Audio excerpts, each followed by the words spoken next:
We've got all the vans loaded up and we're now off to Morrison's to pick up food for our Friday night banquet. And the weather is absolutely glorious. It's going to be another baking hot weekend and we're just out to have some fun. Well, here we are again, Wellersbourne Airfield. Now Terry never parks with us, he thinks he's too good, I suppose. But Robbo's here and I'm down the end of the car park and Mike must be here somewhere. I've seen his bike. We're actually late because we got stuck in a terrible traffic jam around Stow-on-the-Wold. Oh, and of course we ended up spending more time in the supermarket than I planned.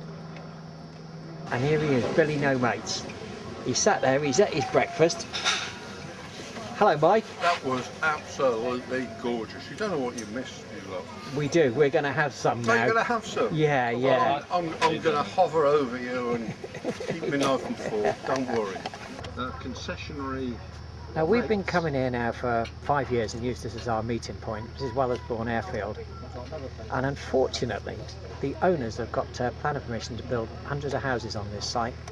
And bit by bit they're gradually sort of shutting it all down, so I think perhaps next year we're going to have to look for another meeting spot, which is a great shame because we've always enjoyed coming here.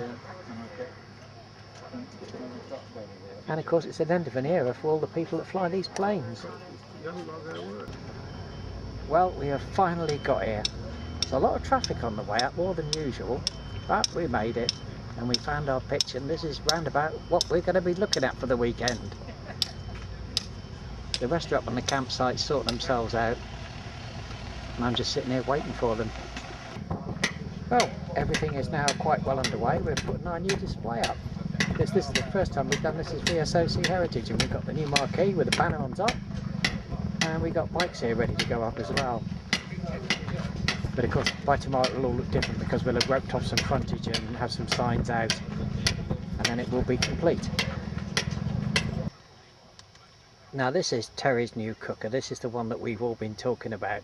It's got 3 burners and a grill pan on top, and you'll notice there is a spirit level on the table underneath, just to make sure that it's got just enough slope on it for any residue from the cooking to flow into one corner and go down the drain hole.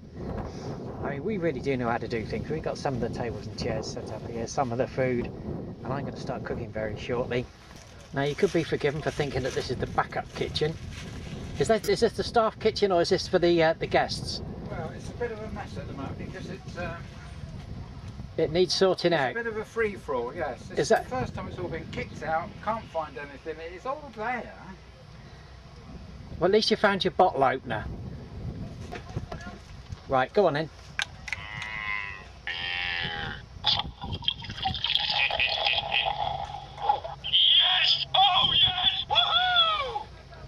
Now I'll just give you a little idea of what Terry's been up to with this van of his. He's taken the bench seat out the front and put a single one in so he can step through from the front into the back. The bulkhead's all gone. He's had this all lined out. He's got a bed in there. And inside there he's got old phone chargers and USB ports. Underneath the floor that all lifts up and he's got storage. He's got storage under the bed. But he's also got his diesel heater in here. And it blows heat into this cab to keep it warm. But he's so anal, he's put another outlet into the back of the van so he can keep his bike warm. Now this is inside a Rob's van, and just as you'd expect, it's a little bit untidy. But it's got everything in it, everything you could possibly think of. Inside there, it is like a prepper's van. He's really sort of preparing for the absolute ultimate. What I always liked about this van is he's got his office in there, and you notice that writing desk at the back there with all his post-it notes on. That is so you can tell what's in every drawer, so you don't have to go opening every drawer. Ah, see, he is actually a very organised person in his own way. Oh, God's sake. Oh, I ain't talking to that bloody idiot. Oh, yeah, you got your tent up. Pat's just turned up. He's got up. He traded his bike on the back of his motorhome, and I think he's actually cleaned it. Well, this morning, it's one of those days that you really hope it's going to be when you're sleeping outdoors. Absolutely beautiful, glorious morning. Talking of that, there's a bloke. He's definitely Goodness me. al fresco. They are rather bold socks, aren't they, Rob? Yep, that's so I can find my feet.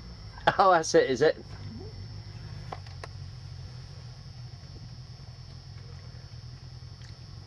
Now, Rob's done quite a bit more work to this since we saw it last.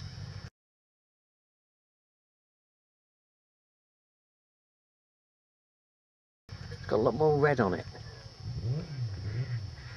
Dirty cunt.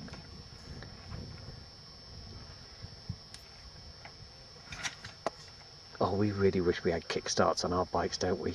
Yes. I mean, look at that. Doesn't What's that he bring got, back an memories? XT500? Or is that the Panther? That's the Panther. Oh! I really miss having broken ankles.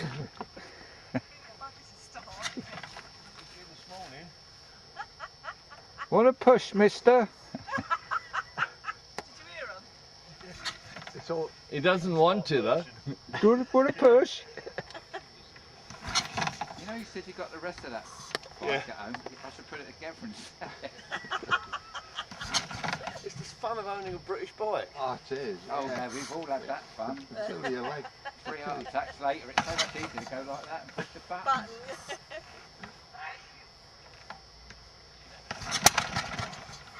Oh, it nearly went. That was so Give close. it a bet. Mrs. could get that started. They think you should fit this sort of bike. Oh, just one leg though, isn't it?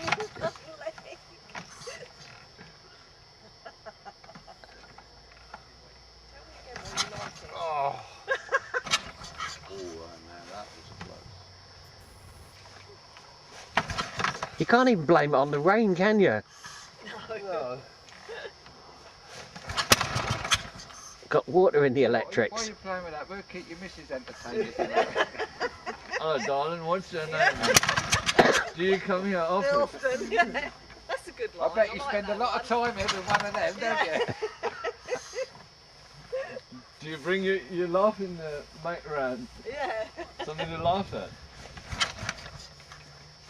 Do you find it hurts the back of your leg when it comes back and bites you one? Oh God, yeah. Great, isn't it? Wants to go, doesn't it?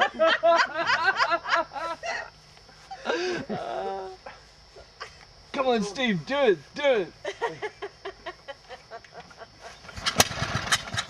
Oh, so close. I've got to leave this camera running because sooner or later it's going to start. You reckon? Yeah, Taking bets? I'll have run out of film, I think. You've got 15 minutes. No pressure. Finally, he's got it going. The only thing is he needs someone to hold the throttle open to keep it running so he can put his jacket back on again now.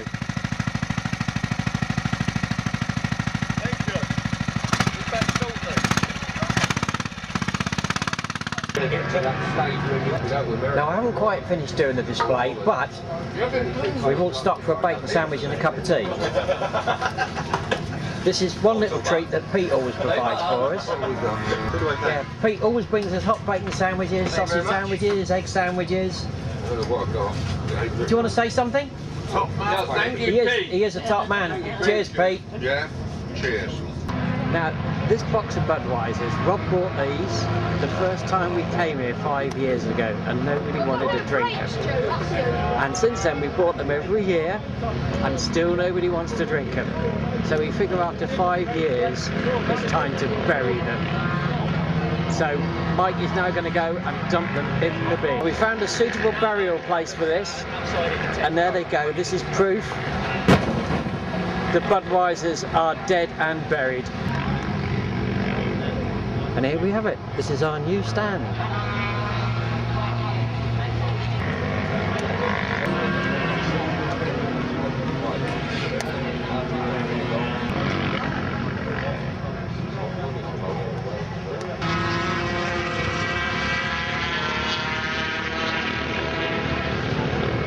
We have managed to steal an extra few metres to put the bikes on. We've actually got 7 here this year.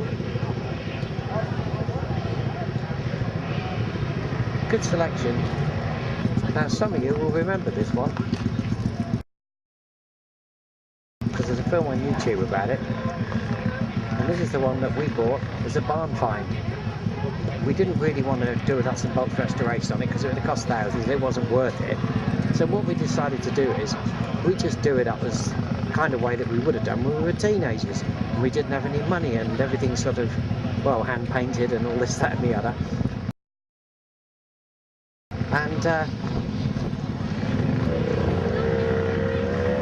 yeah, so we just...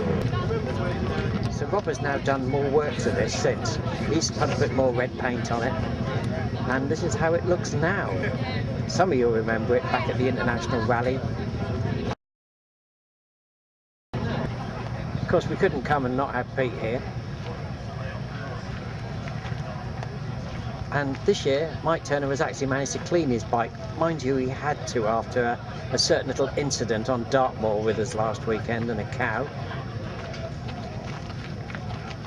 Well, that's one we've not had before, that's Pat's. And of course that needs no introduction at all. And of course we couldn't come here without Terry's Dragstar, the best of the best. That's one that I managed to borrow for the weekend. It's a 500 Virago, you won't see very many of those.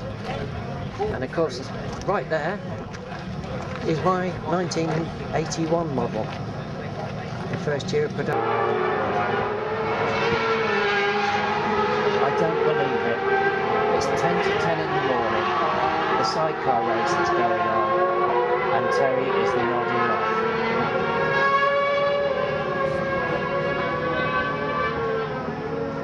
Yeah, he's going.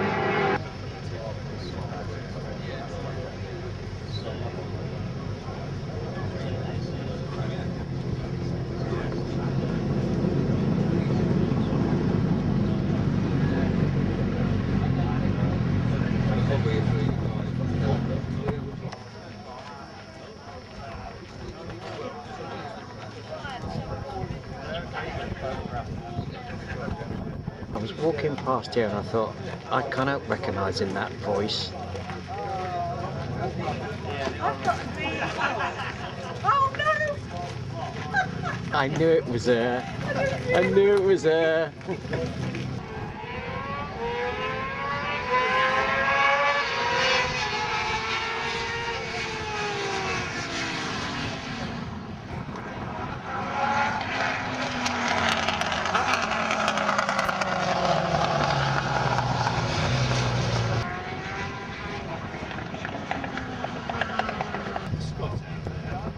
We are trying to find out exactly what this bike is.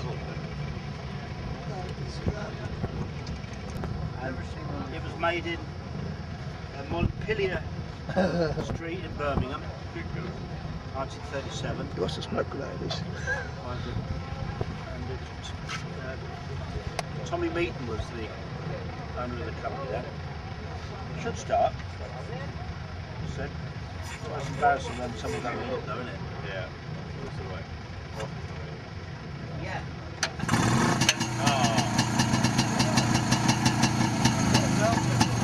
Oh what? Yes. Big press. There's no valves in it. Big press. Sounds healthy. Right.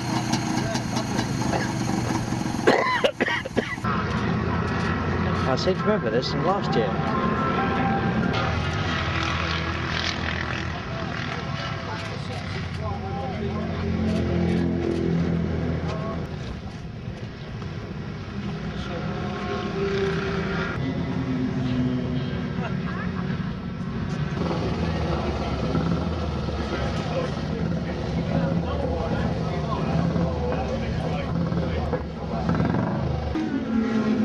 I remember seeing this a couple of years ago here. It's two VSA Rocket 3 engines welded together, making it into a V6.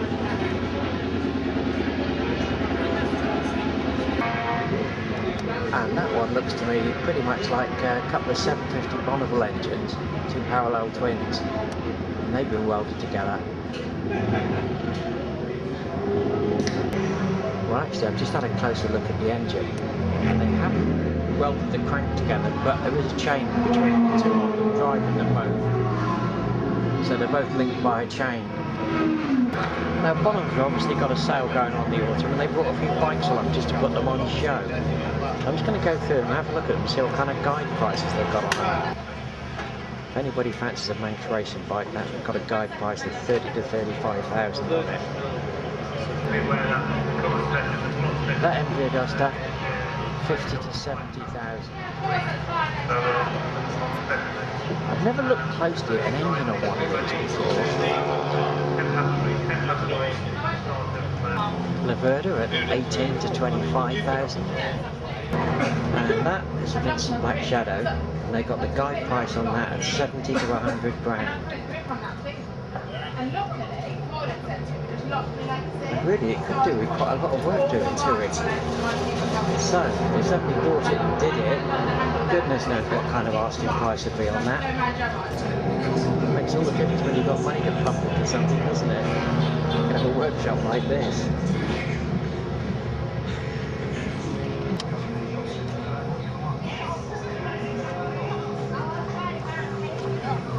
Now, why haven't we got catering facilities like that? I wonder if Mount would buy us a little marquee like this just to take round the show circuit. That'd be nice, wouldn't it? Well, I've never seen an MZ that looked like that before.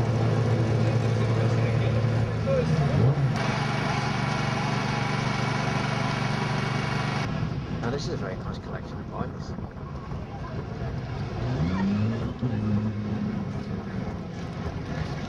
Last year I spotted a pair of these, and now he's got triplets. Now Terry's been on tea duty, so we've all got some. And he's in the process of doing me coffee with cream. Yeah, go on Terry, don't dribble it.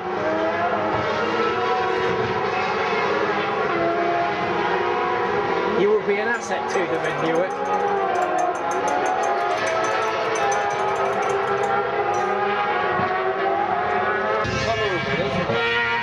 Now this year we have a very special cake indeed. Terry has made this for us, and it's to celebrate the beginnings of VSOC Heritage. So we now have a heritage cake at Mallory Park. Is there an award for best club stand again this year? There is. Oh. When would you be presenting it? Well, I don't mean to say, I have noticed the good about the t-shirts made, and I'm quite impressed with them, so don't be so sure if you spot this time.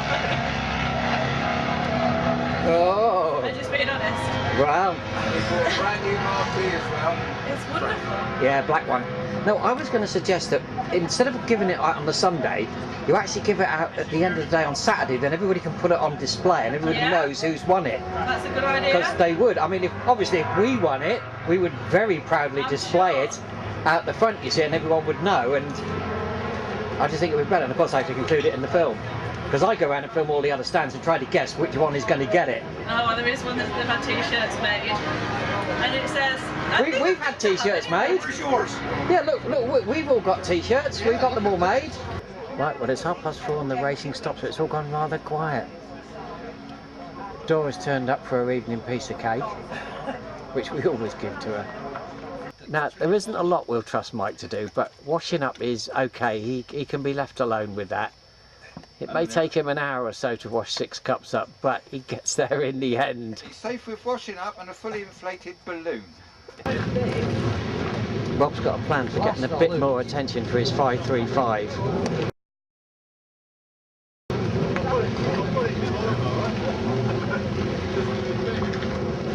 Just showing people a few photos of how it was done. Now Terry does have his uses. He's very good on tea.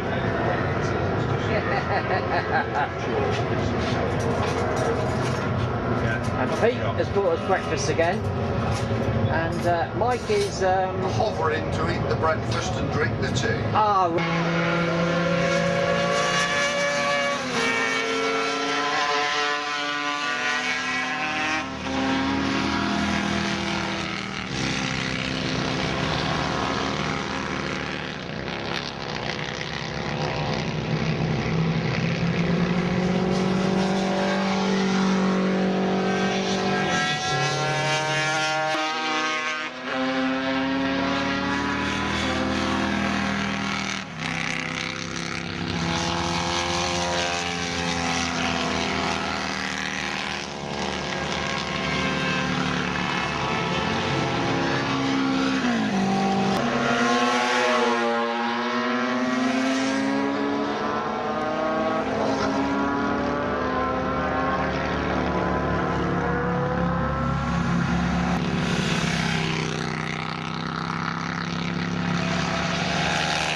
That's probably about the fastest thing we're going to see going around this track this weekend.